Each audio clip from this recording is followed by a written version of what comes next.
Honestly, it's a very emotional moment for me. These 50 years have been a fantastic journey. Unbelievable. We never thought it would happen this way. It has happened. And the first stone of that was started by Major David Young.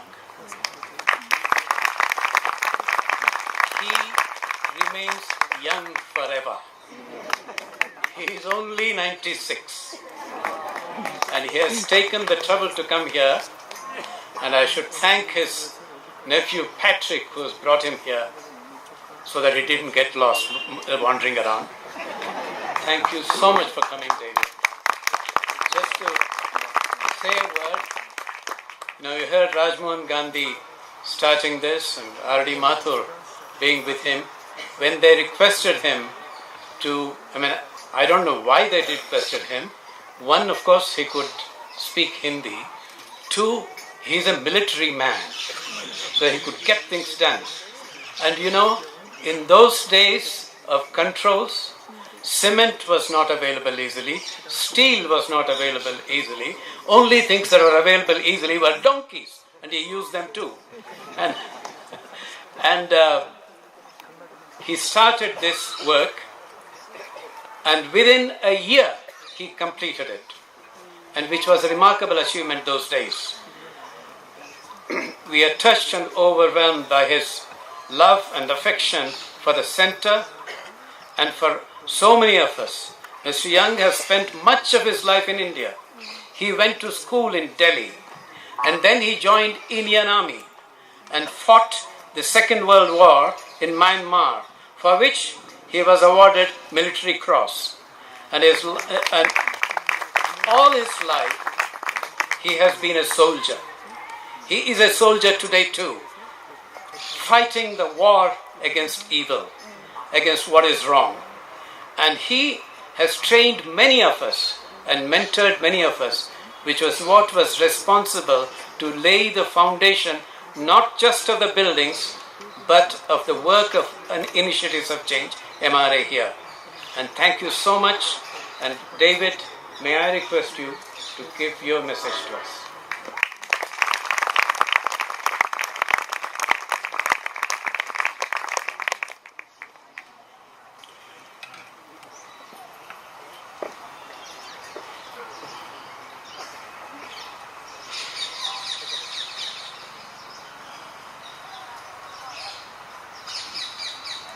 Thank you very much for giving me the chance to say a word here.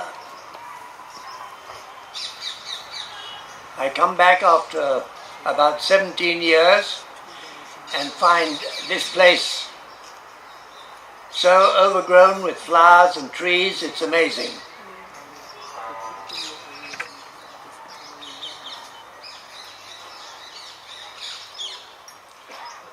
I think a 50-year anniversary is a chance to look back, which is not so difficult, but also to look forward, which is a bigger challenge. In 1963, an international musical show visited India and did a tour to many cities of this country. It was called Space is So Startling, and it dealt with a race to reach the moon first. And it appealed to younger people who were thinking in those days of space and how to reach out. And in every city where it was shown, young people gave their names hoping to be able to learn more about this idea of initiatives of change. And having collected so many names, what to do next? And as a result, Mr. Rajmohan Gandhi and his colleagues set up 3 training programs in the following summer holidays for young people. And the first of these programs was held here in Panchgani in 1964. During a 10-day program, they learnt how to find an aim and purpose for life, how to deal with the things that were wrong in their lives and put them right, how to work together, and how to change each other and other people. On the last evening of the 10-day program, they gave voice to the things they'd learnt and what they intended to do. And they invited many citizens of Panchgani to come and spend the evening to hear from them. And it was a very fine evening we had. On the following morning, a group of local citizens came to meet Mr. Rajmohan Gandhi and the late Mr. Rusi Lala, and they told him how much they had enjoyed the previous evening and asked him, or asked them, to set up a permanent centre here to carry on the same kind of training. Mr. Gandhi and Mr. Lala responded by saying they very much liked the idea, but they didn't feel quite ready for it yet, and they would like to be in touch. And 2 years later, they asked my wife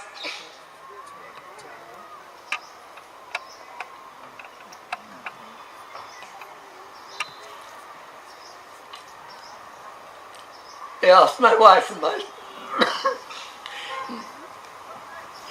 myself to inform the citizens of Panchgani that they would like to follow the request and to get their help in starting a centre here. The first thing to do was to try and find if there was any land available. And they showed us two places. One was on the other side of the tableland, looking down the Kudal Valley. The other was this site here, looking across the Krishna Valley.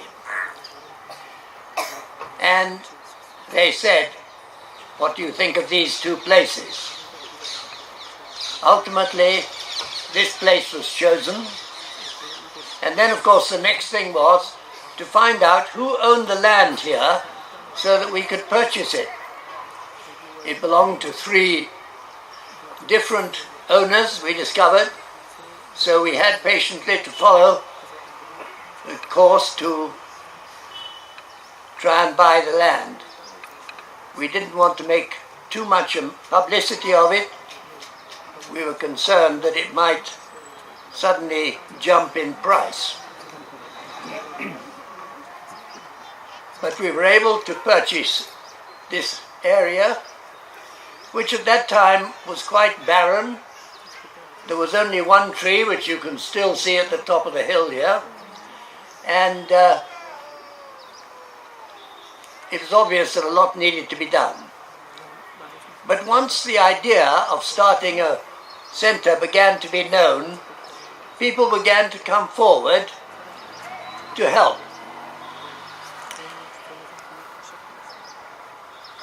The first person to give a contribution was a widow in Pune whose daughter had been at one of the first training programs here for young people, and for her it was a wonderful thing that happened to her daughter.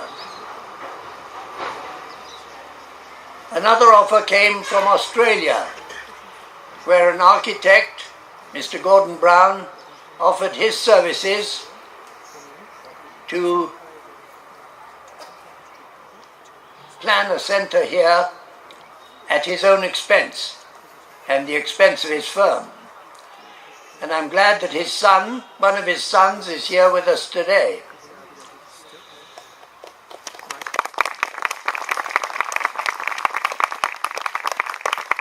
And another somewhat unexpected to me offer came from a young engineer in Pune whose younger brother had been to one of the training camps for young people, and he offered his services, and for 2 years, day by day, he patiently checked every brick that was laid and all the work that was done to see that the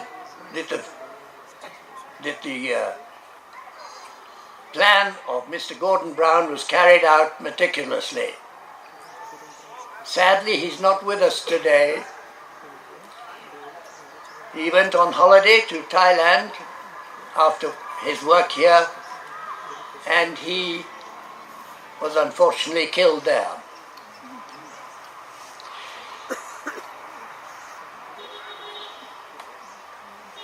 So, this was the beginning.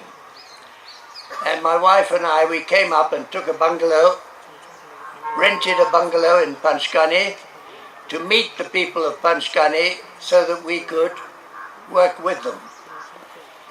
And they were very helpful to us. And in January 1967, a contract with a building contractor had been arranged, and the first residence building just above us was started, as well as a small lodge below. And in January, that's why in January 50 years ago, the opening of the first building of the centre was done here.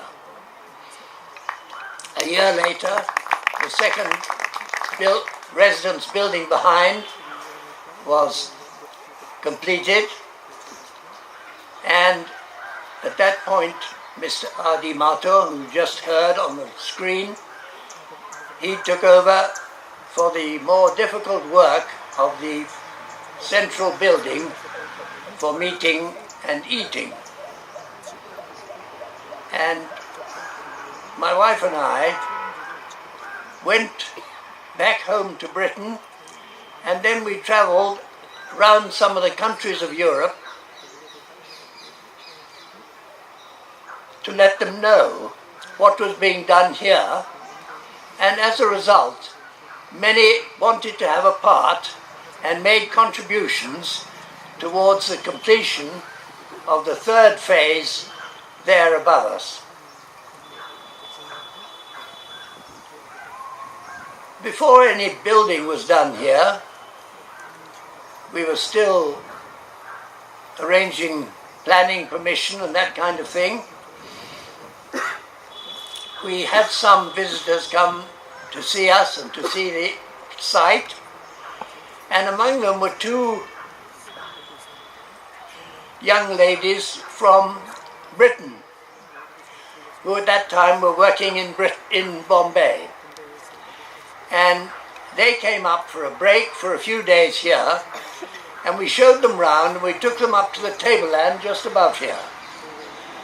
And I was trying to explain what was going to be planned here, and as we looked down, suddenly we were aware that lying out on a rock just below us was a tiger. Of course, it was a big thrill for us to see something like that in such an unexpected way. And the next day I thought to myself, I think that this place is going to be full of unexpected happenings, and to be ready for them.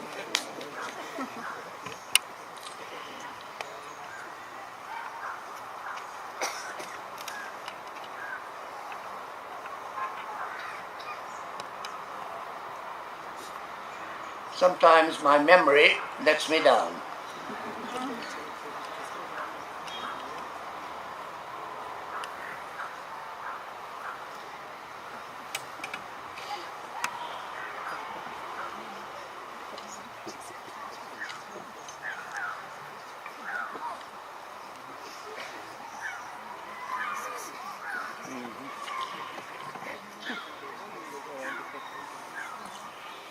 Yes, so what of the future? That is much more important. I feel that there will be still many unexpected things going to happen here.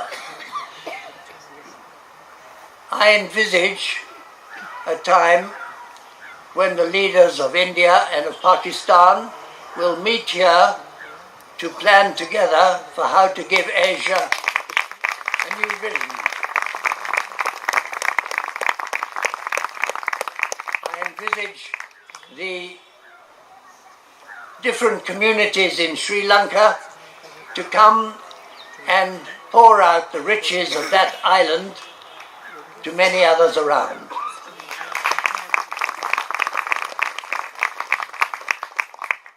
I envisage something very new for Myanmar. In 1944, I was in the army and I was in Rakhine State when we were trying to move the Japanese Imperial Army out of Burma. And now I feel that we all should give thought to the people of that part of the world, that their tomorrow may be something quite new.